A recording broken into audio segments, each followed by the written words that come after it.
प्रकार की जो आकृतियां होती है उन आकृतियों के परिमाप निकालते हैं। तो परिमाप निकालने के लिए हम एक सूत्र लगाते हैं, है ना। जैसे ये त्रिभुज है, ये क्या है? त्रिभुज। तो त्रिभुज में विनिशा त्रिभुज का यदि परिमाप निकालना है तो कौन सा सूत्र लगाते हैं इसमें? सभी भुजाओं का योग। सभी भुजाओं का योग, ठीक है। अब यहाँ देखो ये वर्ग है और वर्ग का जब हम परिमाप निकालेंगे तो पूर्वी कौन सा इसमें सूत्र लगाएंगे हम? एक भुजा गुणित 4। एक भुजा गुणित 4, है ना। अब देखो ये सूत्र हम जब लगाते हैं तो सूत्र के द्वारा प्रश्न को कैसे हल करते हैं वो समझना हमको जाते हैं। ये वाली आकृति कैसी है अंजना? आयत। आयत। इसको देखो आपके पास रखो, आप इसका भी परिमाप निकालेंगे तो इसका भी एक सूत्र आता है। आयत का परिमाप ज्ञात करने के लिए कौन सूत्र लगाते हैं? 2 गुणित कोष्ठक पर लंबाई घन चौड़ाई। चौड़ाई। बहुत शानदार, ताली बजा दो अंजना, बहुत अच्छा। अब अपन देखें कि ये जो वर्ग है ना, और ये आयत है, ठीक। अब जब वर्ग और आयत और ये जो आकृति हमारी दिख रही है, इस आकृति को देखिए, ये भी एक आकृति है। ये क्या आकृति कौन सी है? पंचभुज, जिसमें 5 भुजा, 1 2 3 4 5, है ना। इस आकृति को देखिए, ये कैसा दिखाई दे रहा है हमको? षटकोण, है ना, क्योंकि इसमें 6 कोण बन रहे हैं। 6 भुजा है, 1 2 3 4 5 और 6।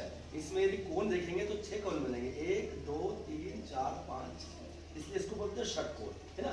तो ये पंचभुज जिसे 5 भुजाओं से बनी हुई है ना, इसको हमने त्रिभुज बोला क्योंकि 3 भुजाओं से बनी हुई है। और इसको बोला है, क्या बोला? यस, वर्ग, क्योंकि ये 4 भुजाओं से बनी हुई है। तो 4 भुजाओं से आयत भी बना हुआ है और 4 भुजा से वर्ग भी बना हुआ है। बाकी ये है चतुर्भुज, दोनों चतुर्भुज है। बाकी इसको वर्ग कहा है और इसको आयत कहा है। इसको वर्ग क्यों कहा है? जिसकी चारों भुजाएं बराबर है। और इसको आयत क्यों कहा है? आमने सामने की 2 भुजा बराबर है। चारों में 4 कोण बन रहे हैं और चारों ही कोण समकोण बन रहे हैं। इसमें भी समकोण बन रहे हैं, इसमें भी बन रहे हैं। इसमें भी 4 भुजा, इसमें भी 4 भुजा, परंतु इसकी 4 भुजाएं बिल्कुल बराबर है और इसकी आमने सामने की 2 भुजाएं बराबर है। देखो अब इसमें अपन सूत्र लगाते हैं।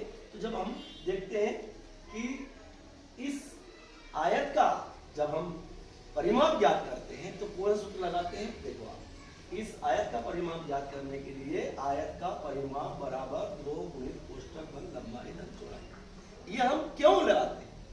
ये हमने लंबाई धन चौड़ाई को कोष्ठक में क्यों लिखा है? ये 2 और यहाँ मल्टीप्लाई क्यों किया? इससे हमने इन दोनों को जोड़ के 2 से मल्टीप्लाई क्यों किया, उस चीज को यहाँ समझेंगे, है ना। देखो आप, उसके बाद हम देखते हैं कि वर्ग का परिमाप निकालेंगे। तो वर्ग क्या सूत्र लगाते हैं? वर्ग का परिमाप बराबर 1 भुजा गुणित 4। ऐसा हमने 1 भुजा गुणित 4 क्यों लिखा, इस बात को हम समझेंगे। देखो ध्यान से आप, ये आयत है, ठीक है, ये आयत है। अब इसका हमको परिमाप ज्ञात करना, तो हम परिमाप को समझते हैं। परिमाप क्या होता है? आसपास, इसको क्या करते हैं? आसपास की जो दूरी होती है उसको परिमाप कहते हैं, ठीक है। अब हमने परिमाप का सूत्र क्या लगाया? आयत का परिमाप ज्ञात करने के लिए। आयत का परिमाप ज्ञात करने के लिए क्या सूत्र लगाया है कि 2 गुणित कोष्ठक बन लंबाई धन चौड़ाई। अब देखो इसको हमने क्या बोला था कि आयत का परिमाप याद कर रहे हैं हम, और आयत किसको कहा था? जिसकी आमने सामने की 2 भुजा बराबर हो। जिसमें आमने सामने की 2 भुजा बराबर हो उसको हमने आयत कहा है। अब यहाँ पे क्या हो रहा है कि ये जो भुजा है वो ये भुजा है, ये वाली है वो ये, 4 भुजा बराबर नहीं है। तो यहाँ क्या किया है कि 2, है ना, और गुणित। अब हमने लंबाई और चौड़ाई को दोनों को जोड़ लिया। ये लंबाई, इसकी अपन लंबाई मापते हैं थोड़ी देर के लिए। तो यहाँ कितनी दिखाई दे रही है हमको? अंजना देखना, ये लंबाई कितनी दिखाई दे रही है? 20, है ना, 20 सेंटीमीटर, है ना बेटा। और ये चौड़ाई कितनी दे रही है? 10 सेंटीमीटर। लंबाई इसकी 20 सेंटीमीटर है और चौड़ाई इसकी 10 सेंटीमीटर। अब हमने क्या किया कि लंबाई और चौड़ाई दोनों को जोड़ लिया। ये हमारे सूत्र में था। देखो यहाँ पे लंबाई और चौड़ाई को कोष्ठक वाली संख्या को पहले हल करते हैं। लंबाई हमारी कितनी है? 20, चौड़ाई कितनी है हमारी? 10। ये 20 और 10 को जोड़ लिया, कितने हो गए हमारे पास में? 30। और फिर क्या किया, उसमें 2 से उसको मल्टीप्लाई कर दिया। तो 2 से मल्टीप्लाई करेंगे 30 को तो कितने हो जाएंगे? मतलब 60 हो जाएंगे।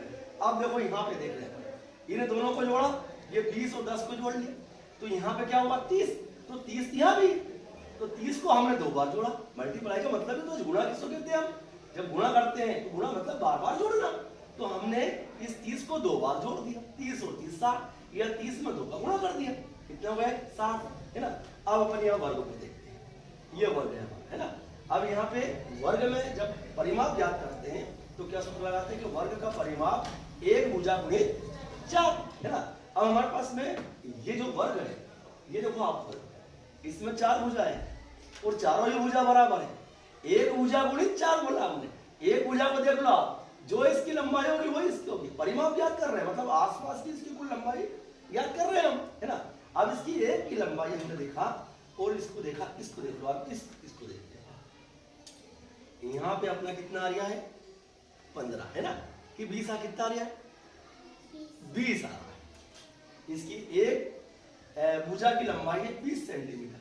अब 20 यहाँ तो 20 यहाँ भी है, 20 यहाँ भी है, 20 यहाँ भी है ना। इसको पकड़ो आप, है ना, दूर के सब देखो, इसकी 20 है, 20 यहाँ भी, 20 यहाँ भी, 20। अब 20 कितने हुए 40 और 20 कितने हुए 60 और 20 कितने हुए 80। मतलब इसके आसपास चलने में हमको एक चक्कर लगाने में 80 सेंटीमीटर चलना होगा, 80 मीटर जो भी अपन को दिए होना, है ना।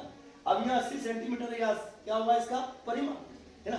अब यहाँ पे क्या लिखा हुआ है वर्ग है, ये वर्ग है और वर्ग का परिमाप क्या है एक भुजा गुणित 4। एक भुजा हमारी कितनी थी 20 थी ना, 20 सेंटीमीटर, और उसमें 4 का गुणा किया हमने, यानी 20 को 4 बार जोड़ा, मल्टीप्लाई किया ना हमने 4 से, उसको बोले 20 को, यानी 20 को हमने 4 बार जोड़ा या उसमें 4 का गुणा किया, और जैसे हमने 20 का 4 गुणा किया तो कितने आ गए हमारे पास में 80 सेंटीमीटर आ गए, और 80 सेंटीमीटर इसका परिमाप। अब देखो ये क्या है, ये त्रिभुज है, और त्रिभुज का परिमाप निकालेंगे तो क्या लगाएंगे अपन इसमें सभी भुजाओं का योग। जैसे इसकी लंबाई 15 है और इसकी भी 15 है, 15 और 15 कितने हुए, और इसकी 10 है मान, तो 15 30 और 10 40 सेंटीमीटर इसका परिमाप हो गया।